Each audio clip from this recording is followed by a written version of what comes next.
So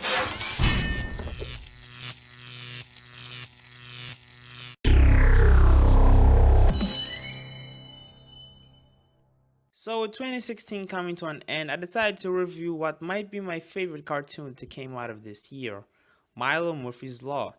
It's a show about a boy named Milo who's cursed by the Murphy's Law, which states that whatever can go wrong will go wrong, and that's exactly what happens. Every single episode.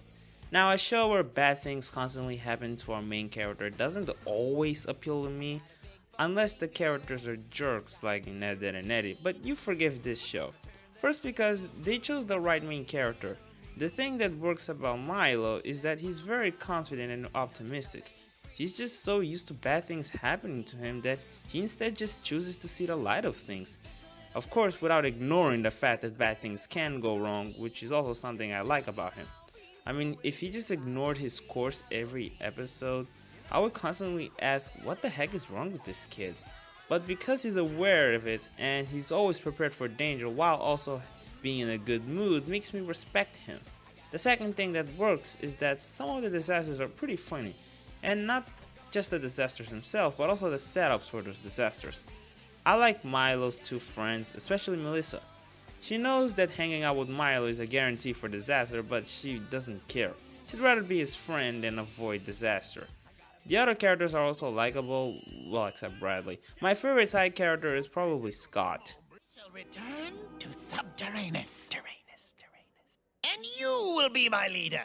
The show is pretty funny. This is one of the few cartoons that actually makes me laugh from the first to the last minute. No stop. Even some of my favorite cartoons doesn't make me do that. I've also noticed that my three favorite Disney XD cartoons, Gravity Falls, Star vs. the Forces of Evil, and Milo Murphy's Law, is considered in my book to be some of the best comedic cartoons. Only very few cartoons makes me laugh as much as these cartoons.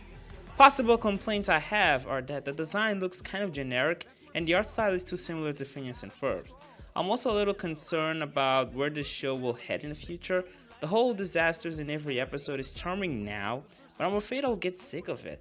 Now, because the plot of every episode is not really about the disasters and more about everyday life challenges with Milo, there's a chance I might not get so desensitized in the future, but what I hope is that in like season 3, there will be episodes where they loosen up a bit. I think it would be very interesting to see Milo have an in-depth reflection on his curse, or maybe his curse is creating game-changing personal consequences, and not just episodic and inconsequential events like now. I don't know, I'm okay with it now. I still find it charming, but that might end in the future. For now, Milo Murphy's Law is a great cartoon, and I want more of this. Yes, Disney, show me more of this, even if it means airing on a separate channel. Anyway, subscribe if you want to watch more of my content. I hope you guys enjoyed this video.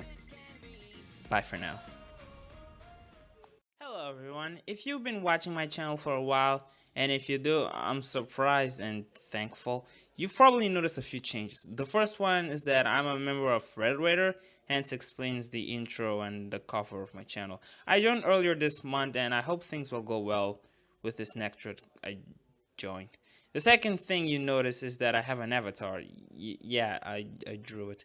I thought my videos would look more humanly interactive if I had an avatar instead of just having voice narration.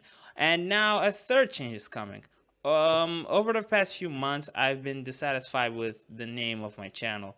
Not only because it doesn't specify that I review movies and TV shows, it just implies that it has to do with it, but also because I'm not sure I just want to review TV shows and movies. When I first started this channel, I wanted to share my opinions on things that entertain me, and at the time, I was sure shows and movies were my primary source of entertainment. But not only was I wrong because my primary source of entertainment was actually YouTube, and it kind of still is now, but I also don't want to limit myself to shows and movies. Don't worry, cartoons will always be my #1 priority in this channel. I will continue to review cartoons every week. These last few days were different because of the holidays, and I'm not going to review anything until next year. So yeah, next year I will start sharing my opinions on other pieces of media, hopefully. Recently I've been playing 2005's Need for Speed Most Wanted, and I'm thinking about reviewing it. I've also been thinking about sharing my top 5 favorite YouTubers.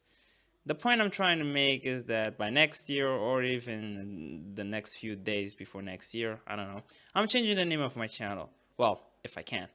I mean, if something prevents me from changing, I'll let you know. For now, I'm changing my channel's name to Twisted Dance.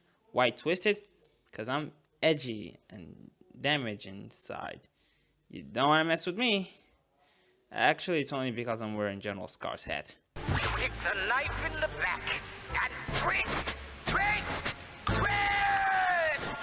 Oh. Anyway, be prepared for my channel's new name, which is Twisted Dance. And bye for now.